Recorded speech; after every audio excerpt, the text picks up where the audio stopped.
বিরতির পর স্বাগত। চাইল্ড পর্ন দেখলে এবার পক্সো আইনে সাজা। যুগান্তরকারী রায় এবার সুপ্রিম কোর্টের। শিশুদের উপর যৌন নির্যাতন রুখতে এই সিদ্ধান্ত নিল সর্বোচ্চ আদালত। ইন্টারনেট থেকে ডাউনলোড করলেও হবে শাস্তি, জানালো সুপ্রিম কোর্ট। বিস্তারিত জানবো সে বিষয়ে।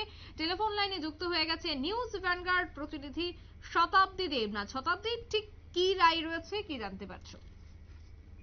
দেখো, সুপ্রিম কোর্ট ইতিমধ্যে একটি রায় ঘোষণা করেছে, যা তোমার সরাসরি ওই মাদ্রাজা হাইকোর্টের রায়কে খারিজ করে দিয়ে আজ দেখলাম যে সুপ্রিম কোর্ট তার রায় ঘোষণা করেছে। আর সেই রায়ের মধ্যে হচ্ছে তোমার শিশুদের যৌন নির্যাতনের যে ভিডিও বা যৌন নির্যাতন রুখতে কার্যত পদক্ষেপ নিয়েছে এবং যৌনতার ভিডিও নিয়ে এবার বড়সড় আপডেট দিয়েছে সুপ্রিম কোর্ট। এবং সেক্ষেত্রে হচ্ছে এবার থেকে চাইল্ড পর্ন দেখলে বা ডাউনলোড করলেও তাকে সাজা পেতে হবে। পক্সো আইনের অধীনেই এই অপরাধ গণ্য করা হয়েছে এবং সাজা দেওয়া হবে সেই মতোই।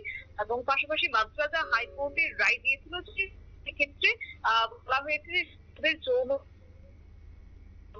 আইন রুজু হতে পারে যে তার বিরুদ্ধে, যেটা বলেছে সুপ্রিম কোর্ট। অন্যদিকে সেই মাদ্রাজা হাইকোর্ট জানিয়েছিল যে চাইল্ড পর্ন দেখলে পক্সো আইনে অপরাধ বলে গণ্য নয়, অর্থাৎ তাদের এই রায়কে কিন্তু কার্যত খারিজ করে দিয়েছে সুপ্রিম কোর্ট। এবং এদিন সুপ্রিম কোর্টের প্রধান বিচারপতি ডিওয়াই চন্দ্রচূড় এবং তোমার বিচারপতি যে ডি পার্টিওয়ালার বেঞ্চ এই রায় দিয়েছে। মাদ্রাজ হাইকোর্টে শিশুদের তোমার যৌনতার ভিডিও নিয়ে রায়ে বলেছিল যে শুধু এই ধরনের ভিডিও দেখা বা ডাউনলোড করা অপরাধ নয়। এদিন সুপ্রিম কোর্টের রায়ে মাদ্রাজা হাইকোর্টের যে রায় দিয়েছে তাকে গুরুতর ত্রুটি বলে উল্লেখ করেছে সুপ্রিম কোর্ট। আর তোমার মাদ্রাজা হাইকোর্টে একটি মামলাও দায়ের হয়েছিল, যেখানে তোমার 28 বছরের এক যুবকের বিরুদ্ধে শিশুদের যৌনতার ভিডিও দেখা এবং ডাউনলোড করার অভিযোগ উঠেছিল সেই যুবকের বিরুদ্ধে। এবং গত 11 জানুয়ারি মাদ্রাজ হাইকোর্টের তরফ থেকে বলা হয়েছে এই ধরনের ভিডিও দেখা বা ডাউনলোড করা পক্সো আইনের অধীনে পড়েই না।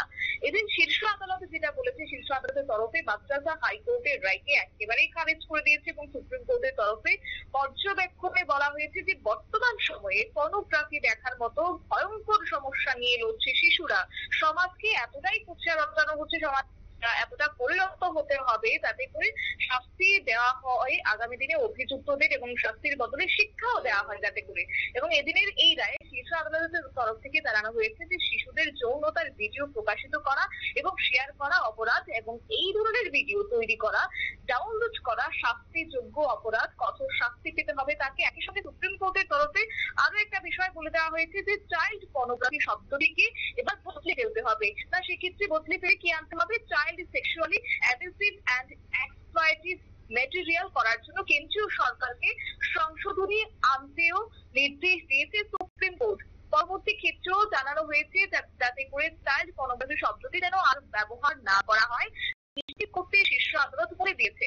আর যে সমীক্ষা উঠে এসেছে সেই সমীক্ষায় স্বাভাবিকভাবে দেখা যাচ্ছে যে তোমার শিশুদের যৌন হেনস্থা এবং ধর্ষণের মতো ঘটনা বেড়ে চলেছে দেশ জুড়ে। আর ধর্ষণের পর সেই ভিডিও তৈরি করা হচ্ছে পর্নোগ্রাফি, তা ছড়িয়ে দিতে কাজ করছে এক প্রকার কুচক্রীরাও।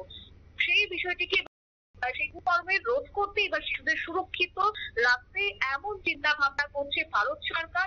এবং সেক্ষেত্রে 2022 সালেও সেই চিত্র ধরা পড়েছিল, যখন শিশু সুরক্ষা আইনে বলা হয়েছিল যারা এই ঘৃণ্য কাজের সঙ্গে যুক্ত রয়েছে তাদের 5 বছর পর্যন্ত কারাদণ্ড দেওয়া হবে। এবং শুধু তাই নয়, 12 বছর বা তার কম বয়সীদের ধর্ষণের ক্ষেত্রে সর্বোচ্চ সাজা রয়েছে তোমার ফাঁসির আইন সেক্ষেত্রে পাশ করানো হয়েছে। এবং সেই জায়গায় যদি কেউ এইরকম নেক্কারজনক ঘটনা করে বা যদি কেউ যুক্ত থাকে তাহলে কিন্তু তাকে কঠোর থেকে কঠোরতম শাস্তির মুখোমুখি হতে হবে। শুধু শিশু পর্নোগ্রাফি দেখা বা মোবাইলে ডাউনলোড করে রাখা বা সোশ্যাল মিডিয়ায় ছড়িয়ে দেওয়া যেমন দণ্ডনীয় অপরাধ, সেই হিসেবে দণ্ডনীয় অপরাধ বলে যেহেতু গণ্য করা হচ্ছে, ঠিক তেমনই কিন্তু পর্নোগ্রাফি তৈরি করার জন্য শিশুর শরীরে নানা ধরনের হরমোন প্রয়োগ করার ক্ষেত্রেও কিন্তু এক প্রকার সাজা হতে পারে। অনেক সময় দেখা যায় যে তোমার হোমে যারা শিশুরা রয়েছে তাদের ক্ষেত্রে কিন্তু হরমোন জনিত ইনজেকশন দেওয়া হচ্ছে রীতিমতো। এরপর জোর করে পর্নোগ্রাফি তৈরি করতে তাদেরকে কাজে লাগানো হচ্ছে। কেন্দ্রের এই বর্তমান সিদ্ধান্ত যথেষ্ট তাৎপর্যপূর্ণ। চিন্তা ভাবনা অনুযায়ী যে বা যারা এই অপরাধের সঙ্গে যুক্ত থাকবে তাদেরকে কিন্তু পরবর্তীতে যে খবর আমরা পাচ্ছি 20 বছর পর্যন্ত জেল হতে পারে। 2015 সালে কেন্দ্রের তরফ থেকে বেশ কয়েকটি পর্ন সাইট বন্ধও করে দেওয়া, কিন্তু সোশ্যাল মিডিয়ায় এই সিদ্ধান্তের সমালোচনা অনেকেই করেছেন। এবং তবে সেক্ষেত্রে আরো একটি বিষয় উঠে এসেছে যে সেই সময় শিশু পণ পুরোপুরি নিষিদ্ধ করে দেওয়া হয়েছে, তা সত্ত্বেও এখনো কিন্তু শিশুদের দিয়ে এইসব কাজ করানো হচ্ছে এবং বিষয়টিকে কোনোভাবেই হেলায় ফেলে দেওয়া যায় না। তাই সুপ্রিম কোর্টের আজকে যে রায় দিয়েছে অনেকটা গুরুত্বপূর্ণ, অনেকটা তাৎপর্যপূর্ণ আগামী দিনে শিশু সুরক্ষা খাতে। অঙ্কিতা। একদমই। ধন্যবাদ শতাব্দী। অর্থাৎ ইতিমধ্যেই কিন্তু একটি গুরুত্বপূর্ণ সিদ্ধান্ত মনে করা হচ্ছে বা মনে করছে প্রত্যেকেই, যে এই চাইল্ড পর্ন দেখলে পক্সো আইনের সাজা, অন্যদিকে যুগান্তকারী এই রায় সুপ্রিম কোর্টের শিশুদের উপর মূলত যৌন নির্যাতন রুখতেই এই সিদ্ধান্ত বলে জানা গেছে। নিয়ে নিচ্ছে ছোট্ট একটি বিজ্ঞাপন বিরতি, সঙ্গে থাকুন।